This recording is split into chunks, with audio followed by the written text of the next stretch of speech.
রোজা রেখে ঝালঝাল করে কিছু না খেলে মুখে জানি কেন কিছু ভালো লাগে না। আর আজকে হাজবেন্ড নিজ হাতে রান্না করবে, তো আজকে বলল একটু শুটকি ভুনা করবে ঝালঝাল করে। এদিকে আজকে ইফতারের আয়োজনটা ছোট বোনই করে নিল, আজকে আমি কিছুই করি নেই। আসসালামু আলাইকুম, সবাই কেমন আছেন? আশা করি ভালো আছেন। আমিও ভালো আছি। প্রতিদিনের মতন একটা নতুন ভিডিও নিয়ে আপনাদের সাথে হাজির হলাম।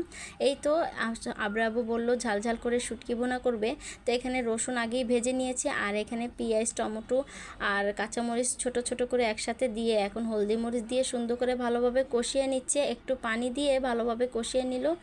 তো আমি তো ছিলাম না, আবরাবু যেহেতু রান্না করতেছে আমি একটু একটু ভিডিও করে নিচ্ছি। আর দেখুন তরকারির কালারটা কি লাল টকটকা, এত মরিচ দিছে, আজকে তো খবরই আছে। যাই হোক, এখানে এই তো শুটকিটাও দিয়ে দিয়েছে, শুটকিটা দিয়ে ভালোভাবে সুন্দর করে নাড়াচাড়া করে নিল। আর এখানে বললো শুধু এক তরকারি দিয়েই খাবো, একটু যেহেতু মিষ্টি কুমড়া ঘরে আছে তো এটা একটু ভাজি করে নাও। তো আজকে সম্পূর্ণ আয়োজন কিন্তু আমার ছোট বোন আর আমার আব্রাব্বু করেছে, মানে আমার হাজবেন্ড করেছে। তো এদিকে আমি কাটবো না দেখে আব্রাব্বু সব কিছু কুচি কুচি করে কেটে নিচ্ছে। বলতেছে তুমি কুচি কুচি করে কাটতে পারো না, আমি কুচি কুচি করে দিই। তো এখানে উনিই কেটে দিয়েছে। আর এই তো উনিও মিষ্টি কুমড়াটা কিন্তু উনিই চড়িয়ে দিয়েছে, মানে রান্নাটা বসিয়ে দিয়েছে। আর এখানে দেখি কি মিষ্টি কুমড়া কাটতে কাটতে দেখি কি একটু লেগে গিয়েছে। তো আব্রাব্বুকে বলতেছি যে এই তো পুরা লেগে যাইতেছে, তুমি তাতে লাড়া দাও না কে? তো উনি তড়িঘড়ি করে এই তো লাড়া দিচ্ছে আর ভালোভাবে সুন্দর করে কিন্তু কষিয়ে নিচ্ছে। দেখুন একদমই কিন্তু সফট হয়ে গিয়েছে, নরম হয়ে গিয়েছে মশলাটা, আর সুন্দর একটা কালার চলে আসছে। এখন আলুগুলো দিয়ে দিবে। আব্রাবু কিন্তু বেস্ট, এই রান্নাটা বেস্ট করে।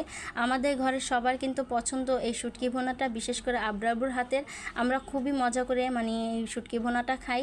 তা আব্রাবু আজকে যেহেতু স্বাদ করেছে অনেকটাই মজা করে রান্না করবে। তো উনি বলতেছে যে আজকে আমি ইফতার খাবো না, আজকে আমি ইফতারের পরে মানে আজানের পরে ভাত দিয়ে মানে এই শুটকি ভুনা দিয়ে ভাত খাবো। তো এই তো এখানে সুন্দরভাবে ভালোভাবে কষিয়ে নিয়ে এখন পানি দিয়ে দিবে। দেখুন কি সুন্দর একটা কালার চলে আসছে। আর এই তো পানিটা দিয়ে সুন্দর করে নাড়াচাড়া দিয়ে কিন্তু এখন ঢাকনা দিয়ে ঢেকে দিবে। আব্রাবু একটু মানে ইয়া টাইপের, মানে একটু ডিফাইনা টাইপের, মানে উনি অনেক ধীরে ধীরে রান্না করে আর মশলাগুলো একদম গলিয়ে ফেলে, গলিয়ে সুন্দর করে তারপরে উনি মানে রান্নাটা করে। আর এই তো শুটকি বোনাটা প্রায় হয়ে গিয়েছে। দেখুন কি সুন্দর কালার আসছে, লোভনীয় একটা কালার চলে আসছে।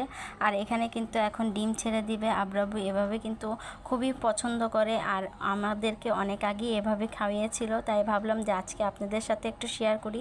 দেখুন কি সুন্দর কালার আসছে আর এত ঝাল হয়েছে, মা গো মা কি বলবো। আর এই তো ডিমটা ছেড়ে সুন্দর করে একটু লবণ দিয়ে সুন্দর করে ঢাকনা দিয়ে ঢেকে দিল। আর পরবর্তী ভিডিওটা আপনাদের সাথে শেয়ার করতে পারলাম না, হয়ে গিয়েছে প্রায় বলতে গেলে। আর এখানে একটু ভাজি করে নিচ্ছি। আব্রাবু এটা চড়িয়ে দিয়ে গেছে, আমি একটু জাস্ট নাড়াচাড়া দিচ্ছি, একটু ভিডিও করে নিচ্ছি।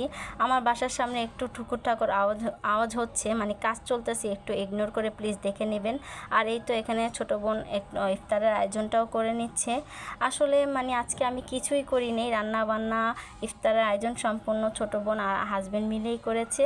তো ভাবলাম যে আজকে শুক্রবার, আমি আজকে একটু ছুটি নেই, তো আব্রাবুরাই আজকে একটু করুক। ছোটো বোন ইফতার বানিয়েছে, আব্রাবু রান্নাবান্না করেছে, আর আমি একটু ঘরদোর গুছিয়েছি, এটাই হলো আমার কাজ ছিল, আর বাচ্চাদেরকে সামলাল দিয়েছি।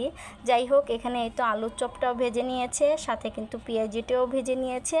আর এই তো আজকে ইফতারে কিন্তু একজন স্পেশাল মানুষ, মানে আমি যাকে ইফতার পাঠিয়েছিলাম সেও আমাকে আজকে ইফতার পাঠিয়েছে। যাই হোক, রক্তের সম্পর্ক না হলেও মানুষকে এত ভালোবাসে, আসলে তাদের সাথে আমার অনেক দিনের সম্পর্ক।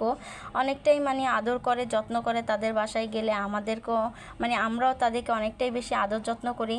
যাই হোক, রক্তের সম্পর্ক না হলেও মানুষের যে বন্ধুত্ব সম্পর্কটা তাদের সাথে অনেকটাই বেশ ছিল। আর এই তো এখানে ভিডিওটা কেমন লেগেছে অবশ্যই কিন্তু কমেন্টস করে জানাবেন। আর এই তো এখানে ওনার ইফতারগুলো আজকে পাঠিয়েছে, সবাইকে অসংখ্য ধন্যবাদ।